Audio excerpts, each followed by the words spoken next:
So, with reference to earlier session, we would have seen how to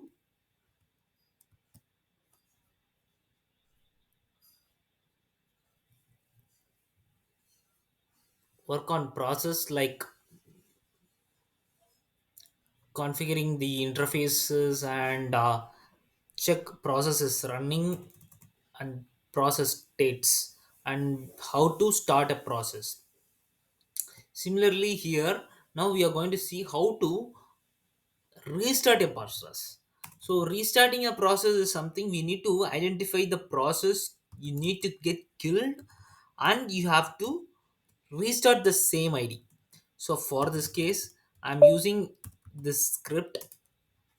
So I'm reading the process, what process I need to get the pid of the process through command pgrep -f the process, and I'm going to check whether it's responsive with non-empty string. Hyphen n here compares whether it's a non-empty.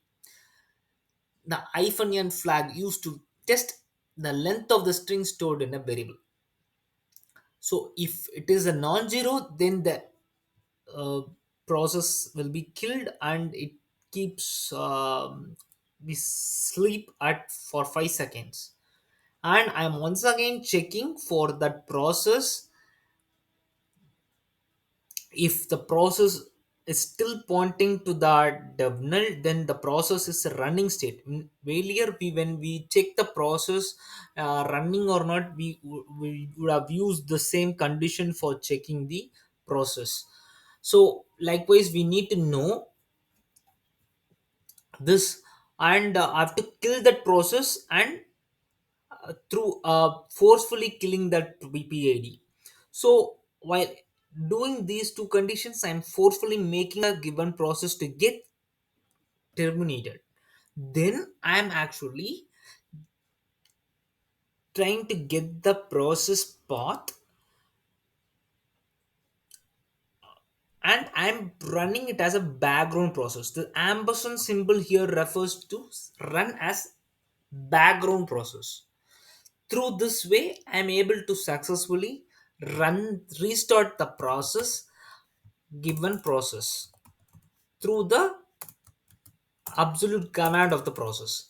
So in this case, I'm going to keep running a process which actually called TCP dump. I'm going to run it on loopback. So what happens is it trying to find any process is running. Since I don't have sudo, so for a kind information I will run a TCP dump hyphen I, although I'm doing in verbose mode. So I'm, since it's a root progress, I'm just doing in root mode.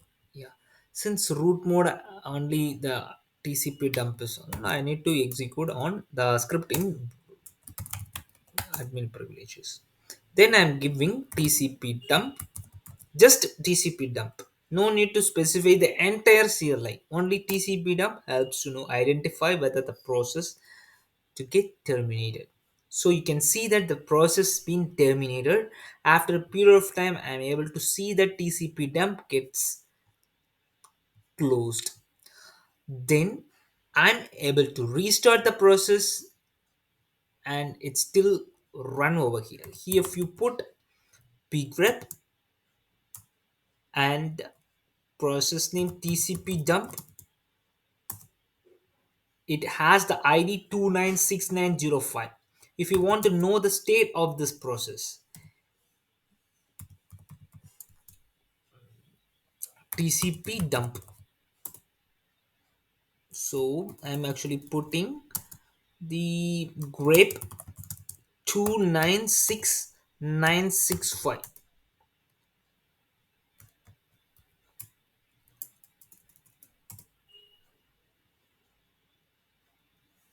So I'm not using anything. So netstat command also enables us to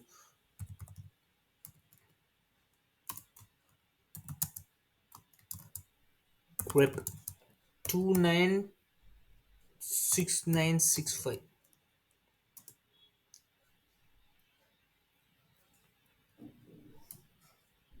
So what else I can PSAUX, this actually helps actually 296965. So you can see that it is using, it's in S plus state.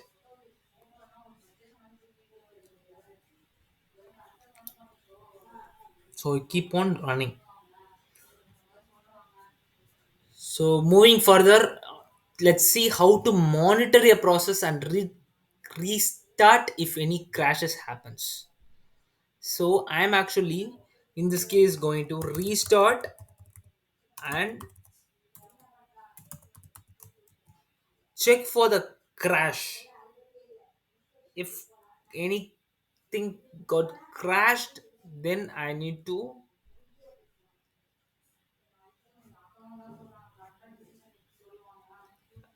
restart if crashed.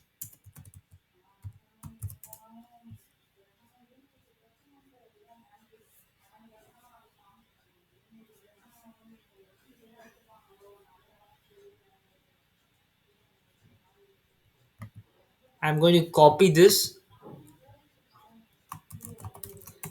and I'm going to do bash restart if crashed, and I'm going to give tcp dump, tcp dump, and I'm going to hit, it's saying that permission denied, so I need to give it like this in tcp dump. The process is running because I said that we were checking here that same thing it was showing, its process is running.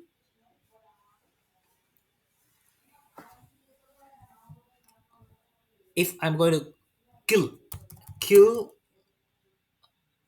hyphen 9 296965,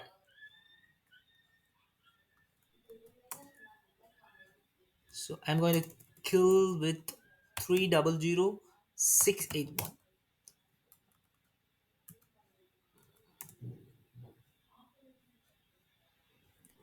The process, see, the process was running and I restart. Process was always running, it should be restarted. There should be a some command to know tcp dump. So I need to kill both these things, both the process id. I need to kill 300123 and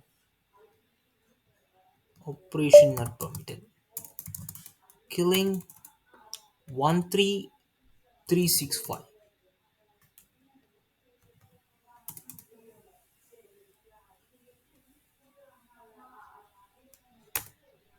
No such process. So it's being restarted. Let's check how it is being restarted.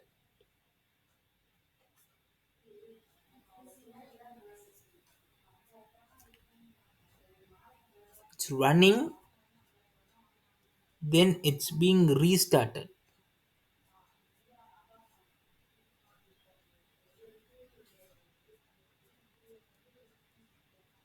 A fraction of seconds happening.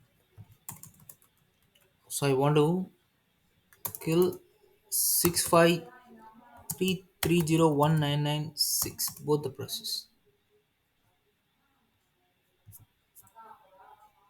See, the process is restarted because it's been crashed. So this how we can make the script to keep running. It's in background, it's running. So these are the ways we can do the script automation. And you can also check if what are the process which are consuming many memory and cpu usage. So for it's very simple, listing top cpu usage process. research.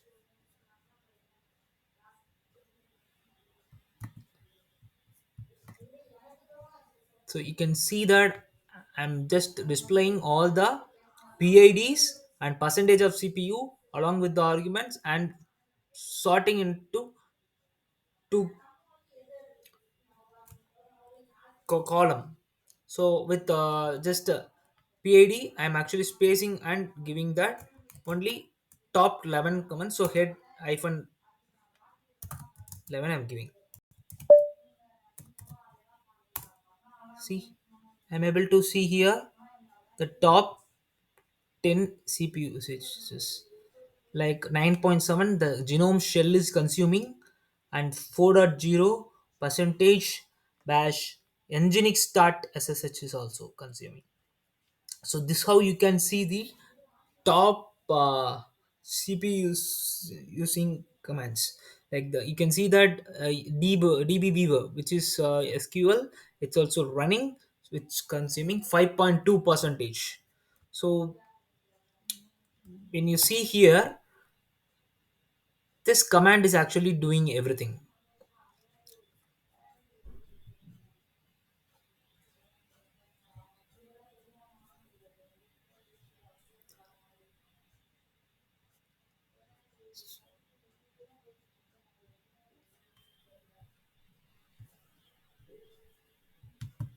So this command actually doing everything. So what it does is it actually displays all the consuming list through the arguments like PIDs, percentage of CPU used, and args. Just putting this command itself will help me to know the thing we required. The rest of the thing, ps hyphen eopid comma percentage CPU. That's it. See, process ID, and to know the which process I'm getting the name of that process in a short form. To be in elaborated way, I'm actually giving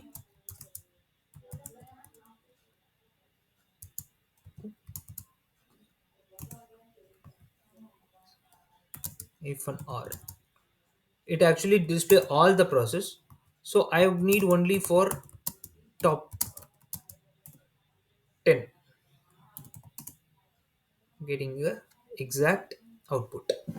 So it actually confirms genome is using the higher and Java applications connected with the SQL thing. So in a smaller aspects, I'm able to get this detail.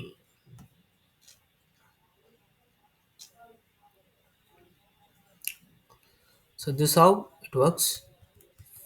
If you get into script, the same thing I'm running here.